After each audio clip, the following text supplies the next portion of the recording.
ورحمة الله وبركاته. الحمد لله وكفى وسلام على عباده الذين اصطفى أما بعد সম্মানিত বিহার সম্মানিত সাংবাদিকবৃন্দ, গণপ্রজাতন্ত্রী বাংলাদেশ সরকারের সকল আইন শৃঙ্খলা বাহিনী, বাংলাদেশ সেনাবাহিনী, বাংলাদেশ বিমান বাহিনী, বাংলাদেশ নৌবাহিনী এন্ড সকল আইন শৃঙ্খলা বাহিনীকে বাংলাদেশ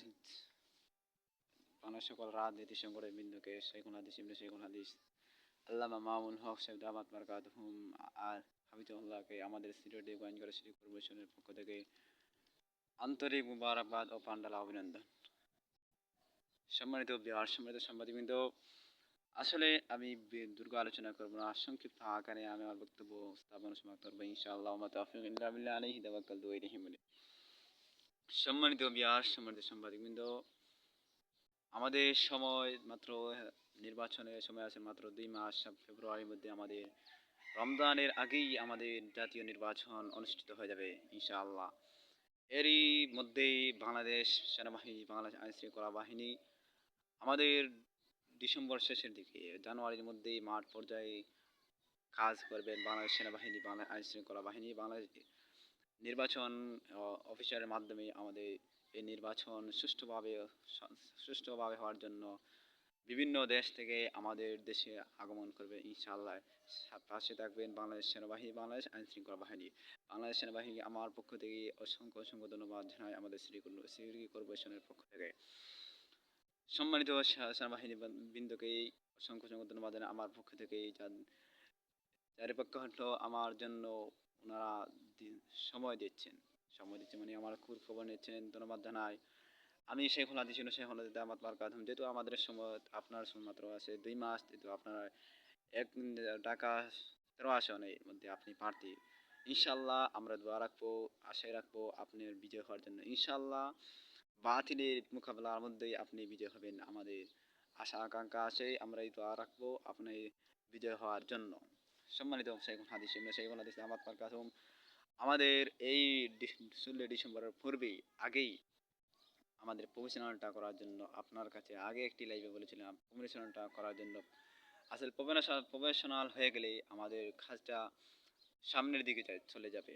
আর ধীরে ধীরে কাজটা হয়ে গেলে আমাদের সময় যেহেতু মাত্র আসে, নির্বাচন হয়ে গেলে তারপর সরকার গঠন হবে, নির্ধারিত সরকার গঠন হবে। সরকার গঠনের মাধ্যমে আপনি ইনশাআল্লাহ সংসদে যাবেন, আমাদের আশা আছে, একটা ভরসা আসে। আর আপনি সংসদে গেলে আমাদের সিটি কর্পোরেশনটা হয়ে জন্য কি লাগবে এবং না করবেন সেগুলো আপনি দেখবেন, আমরা আপনার সাথে আলোচনা করবো।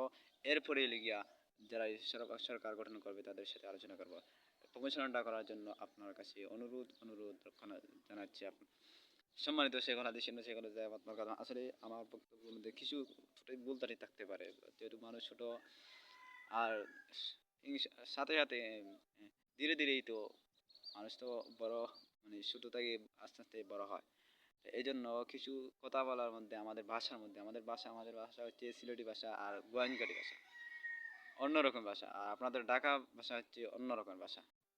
বিভিন্ন জেলার মধ্যে অন্যরকম ভাষা থাকতে পারে, আমার ভাষার মধ্যে ভুল ত্রুটি থাকতে পারে। এই জন্য সেগুলো দাওয়াত বারকাতুহুম হাফিজাহুল্লাহকে বিশেষভাবে অনুরোধ জানাই, এই মাসে 16 ডিসেম্বরের আগে প্রমোশনালটা করার জন্য বিনীতভাবে অনুরোধ করছি। সাথেই আমাদের হুজুর দামাত বারকাতুহুম হাফিজাহুল্লাহ, যেহেতু উনি দীর্ঘদিন 1 বছর হয়ে গেল কষ্ট করেন আমাদের এই চ্যানেলটা ঠিক করার জন্য। ইনশাআল্লাহ আপনি যদি সময় দেন, এই ডিসেম্বরে 16 ডিসেম্বর আগেই প্রমোশনটা হয়ে গেলে আমাদের সামনের দিকে কাজ এগিয়ে যাব। বাংলাদেশ সরকারকে অসংখ্য ধন্যবাদ জানাই। আমরা আগামীতেই নির্বাচন করেই আমাদের কাজটা শুরু হবে ইনশাআল্লাহ। আর বাংলাদেশ আইন শৃঙ্খলা আমার জন্য যথা সময় দেবেন ইনশাআল্লাহ। আপনাদের শেখুল হাদিস এবং সরকার গঠন হওয়ার পরেই আমি যদি ইনশাআল্লাহ মেয়র হতে পারি, আপনাদের দায়িত্ব, আপনাদের কর্তব্য, আপনাদের যেগুলো মজির আছে আরও বৃদ্ধি করার জন্য প্রস্তাব রাখবো ইনশাআল্লাহ। আজকের বক্তব্য সমাপ্ত করলাম। বেগম